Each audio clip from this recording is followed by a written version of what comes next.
We are focusing on things in Trinidad and Tobago leading up to independence and beyond. We are happy to be joined by Captain and Managing Director of the Vista Dorado Estates in Moruga, Mark Forgenie. Good evening, sir. How are you?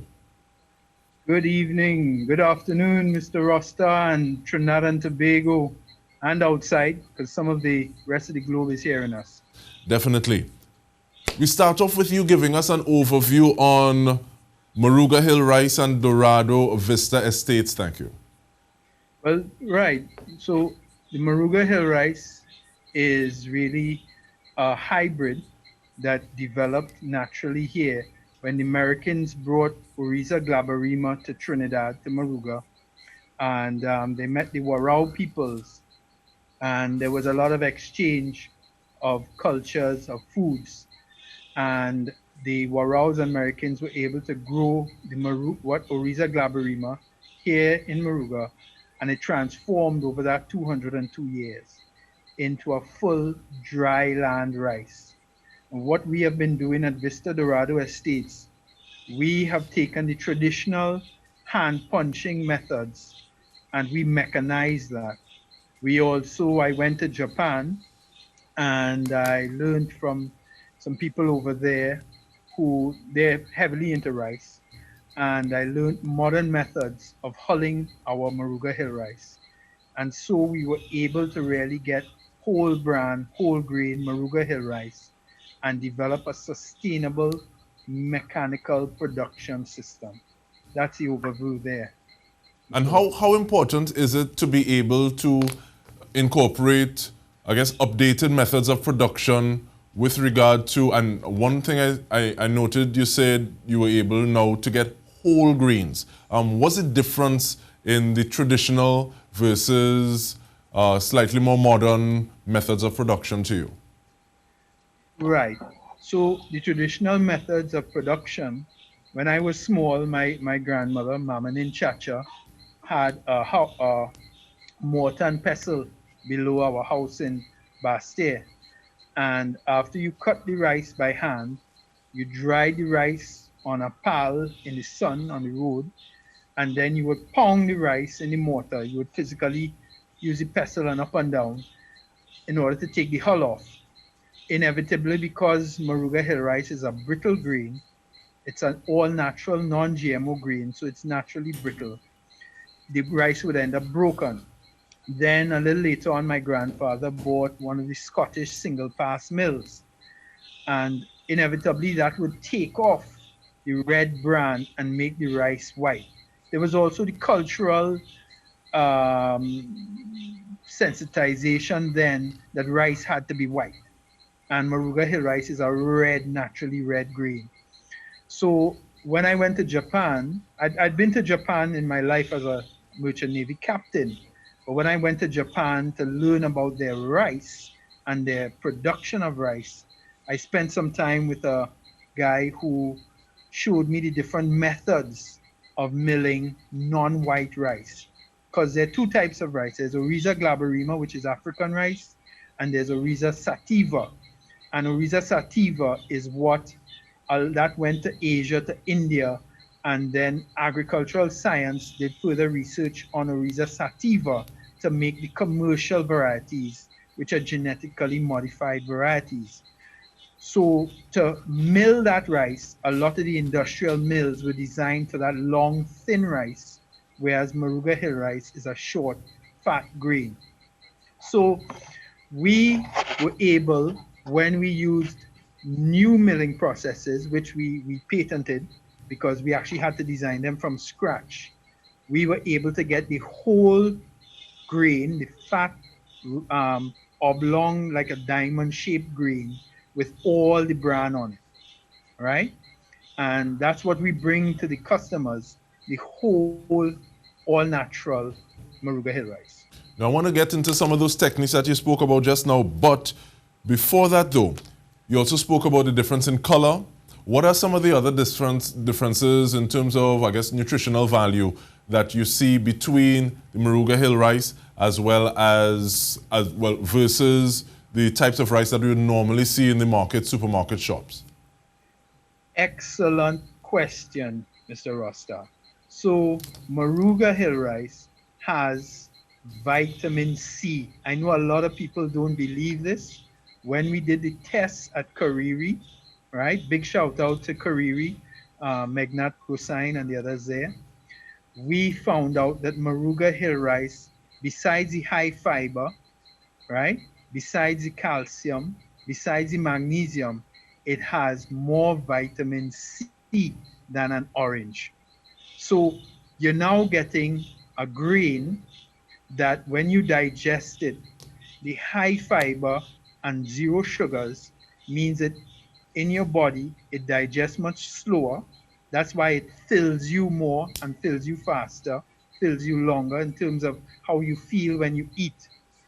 And then the natural release of the vitamin C helps heal your intestines and your internal organs. It also has a lot of iron. The red color in the rice is because it naturally absorbs chelate iron. And the rice survived all these years in Moruga because the pioneers in our, whether you call it herbal, local health industry, Dr. Harry Collymore, he knew my grandfather, I think with some relative or something, but he used to prescribe the hill rice for persons who were anemic, persons who had certain other food deficiency diseases.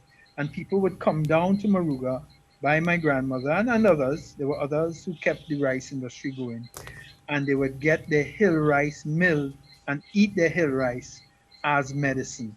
And we're bringing back that knowledge so that people can have their food as their medicine, Mr. Rostar. Now, we have about 2 minutes more in this half, but you spoke about other people other than your grandmom being in the rice industry. What is the rice industry with regard to Moruga Hill Rice looking like now? So there were always families who were American and Chach and Warao mix. So some of the families who have remained in the rice industry, the Coopers of Marak, the Bethels, the Ochoas, Muff Ochoa. Muff Ochoa was a huge presence in the rice industry, taught many people. My grandmother was Chacha. My grandfather was Dixon Forgenie. Then in Bastia, you had the Duntons, you had the Schoons. Who else? You had the Sings from St. Mary's.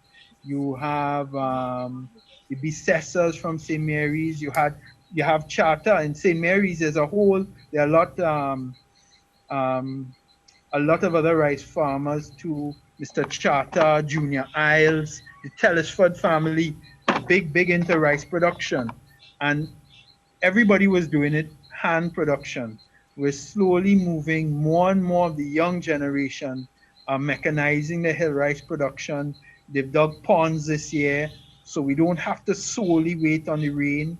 We irrigate the rice with natural pond water.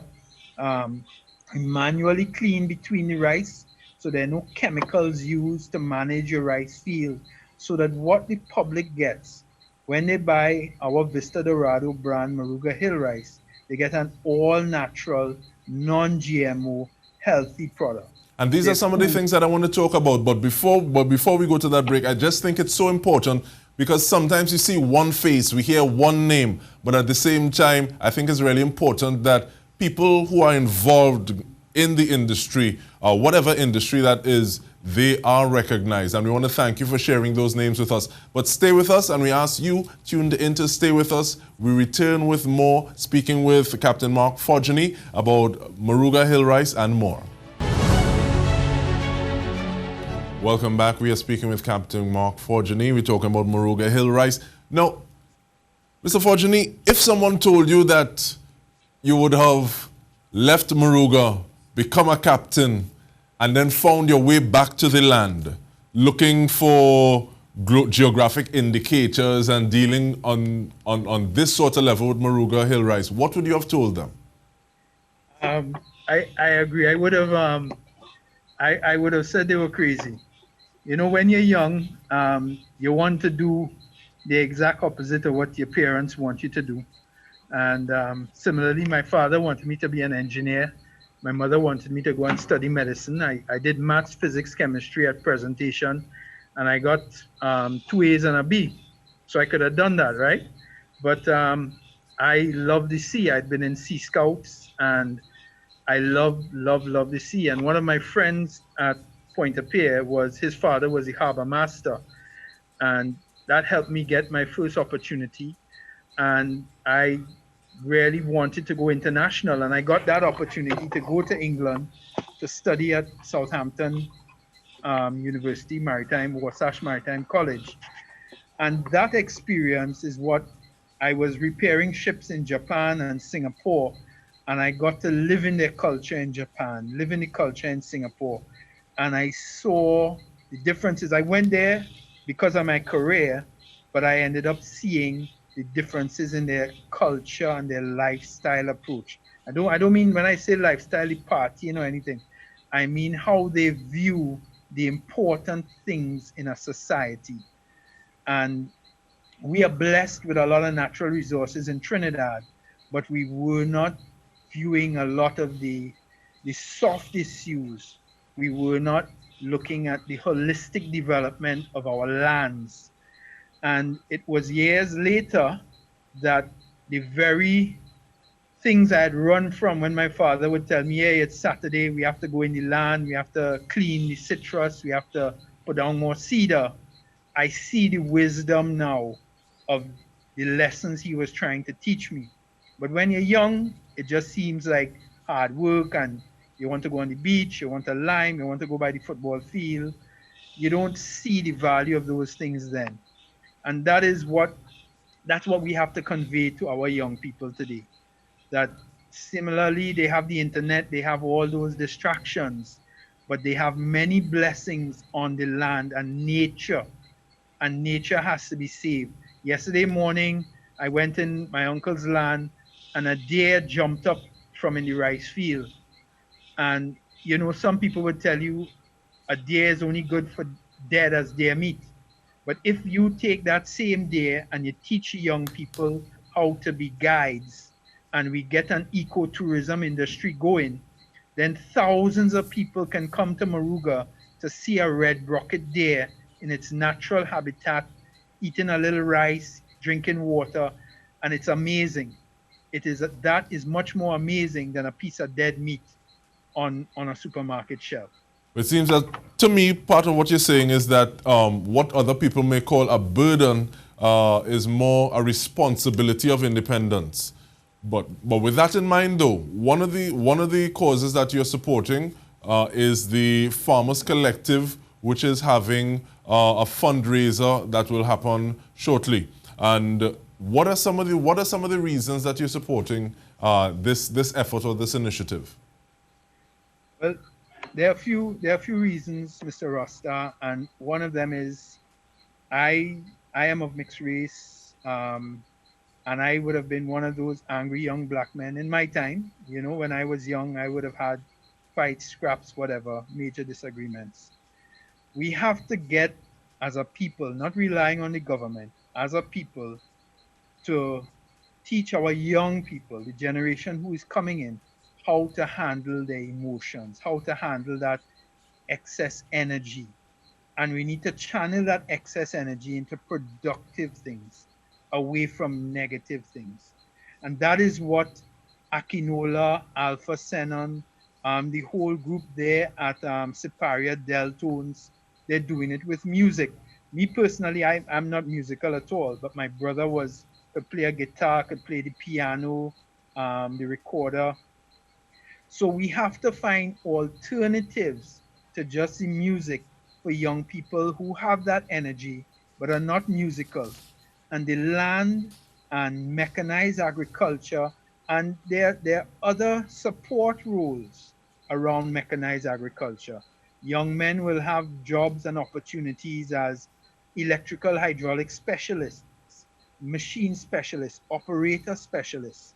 These are the other roles that come. If you don't want to be the farmer, there are other opportunities.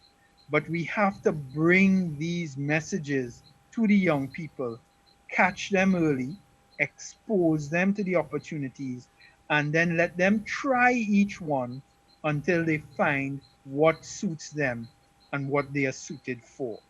So that's why I'm supporting what Alpha and Akinola are doing, because they complete the circle.